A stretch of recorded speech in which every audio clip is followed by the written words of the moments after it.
प्रभात मेरे प्यारे छात्रों। आज मैं आपको ऑनलाइन शिक्षण के अंतर्गत क्षितिज जो पुस्तक है उसके पहले प्रथम पाठ के बारे में बताऊंगा, पढ़ाऊंगा। प्यारे छात्रों, इस प्रथम पाठ के अंतर्गत सूरदास व उनके काव्य पद आपको पढ़ाए जाएंगे। सबसे पहले हम सूरदास जी के जीवन परिचय पर बात करते हैं। सूरदास जी का जन्म 1478 ईस्वी में हुआ था। इनके जन्म में अनेक मान्यताएं हैं और उन मान्यताओं के आधार पर सूरदास जी का जन्म पर अनेक विद्वानों ने अनेक प्रकार की अपनी अपनी बात कही है। उसमें दो प्रकार की मान्यता सामने आती है। पहली मान्यता के अनुसार तो इनका जन्म मथुरा के निकट रुनकता नामक स्थान में हुआ था और दूसरी मान्यता के अनुसार इनका जन्म दिल्ली के पास जो सीही नामक जगह है वहाँ पर माना जाता है। इस प्रकार से दो भ्रांतियाँ हैं और 1478 ईस्वी में इनका जन्म हुआ। अब इनकी मृत्यु की बात है। मृत्यु की बात इनकी 1583 ईस्वी में पारसोली नामक एक जगह है, वहाँ पर इनकी मृत्यु हुई थी। और ये जो इनका जीवन काल है, उस जीवन काल में ये मथुरा के पास में एक श्रीनाथ मंदिर था। उस मंदिर में श्री कृष्ण के भजन कीर्तन किया करते थे और वहीं इनकी मुलाकात वल्लभाचार्य जी से हुई, जो कि उस समय कृष्ण भक्ति के प्रमुख सशक्त भक्त एवं कवि थे।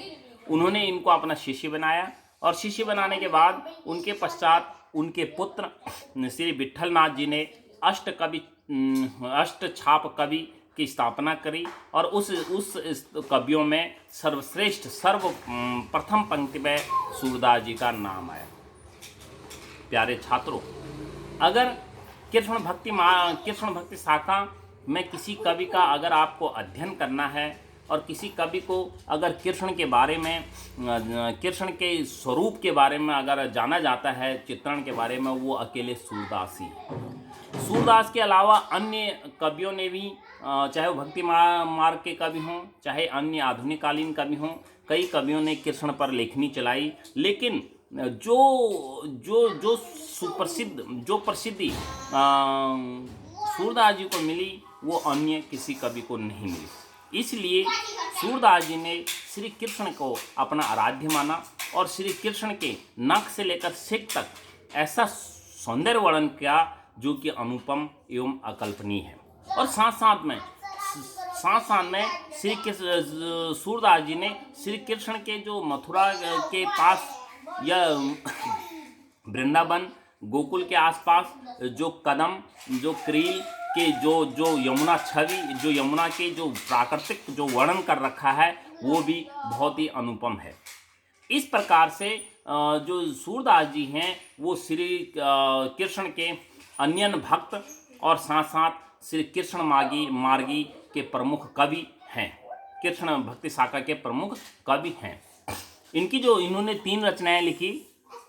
नंबर एक रचना है इनकी सूरसागर, दूसरी है साहित्यिक लहरी, तीसरी है सूर सरावली। इस प्रकार के इनने 3 ग्रंथ लिखे और यहाँ पर जो इन तीनों में जो सर्वाधिक जो लोकप्रिय जो ग्रंथ है वो सूरसागर है। उस सूरसागर में कृष्ण की भक्ति से संबंधित और कृष्ण के जीवन से संबंधित, कृष्ण के सौंदर्य से संबंधित अनेक पदों की रचना श्री कृष्ण द्वारा श्री सूरदास द्वारा की गई है। और साथ साथ में जो सूरदास जी ने अपनी कविताओं में वात्सल्य रस और श्रृंगार रस का प्रयोग किया है। वात्सल्य रस का प्रयोग इसलिए किया गया है क्योंकि इन्होंने कृष्ण की बाल लीलाओं का वर्णन अपने काव्य में किया है। इसके साथ साथ जो यहाँ पर जो कविता है वो कविता है यहाँ पर पद। उन पदों में, अब हम उस कविता पर बात करते हैं, उन पदों में सूरदास जी ने वो भी जो सूरसागर से लिए गए पद हैं, लेकिन वो भ्रमर गीत सार से लिए गए हैं। अब ये भ्रमर गीत सार है क्या?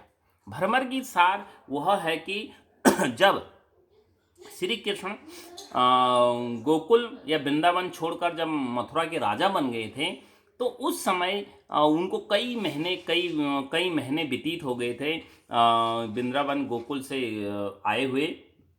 तो इस संबंध में उन्होंने, गोपियां वहाँ उनकी विरह में तड़प रही थी, उनको याद करते हुए व्याकुलता उनकी बढ़ते जा रही थी। तो इस संबंध में गोपियों ने एक पुष्प, कमल का फूल यमुना में बहाया और कमल के फूल से कहा कि तू श्री कृष्ण के पास ही जाकर रुकना और श्री कृष्ण को हमारा संदेश देना कि हम कितने व्याकुल हैं।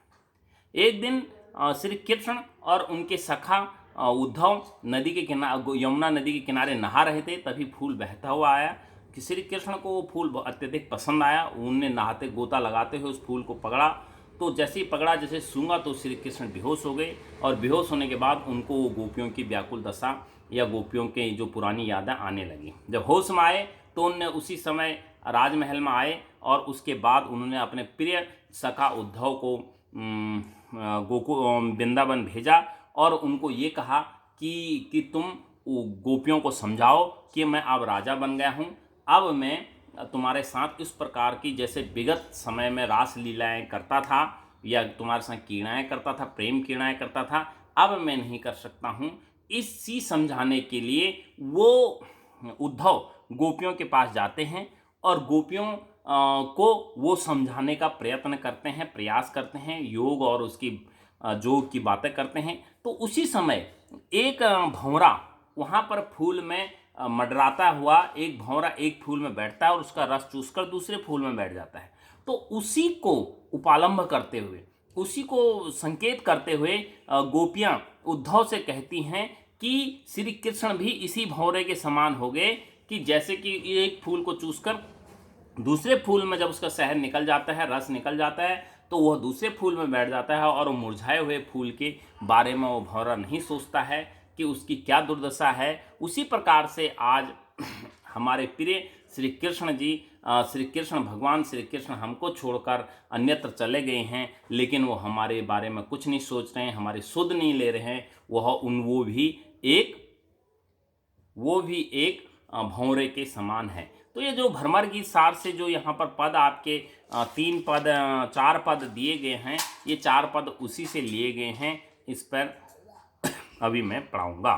धन्यवाद।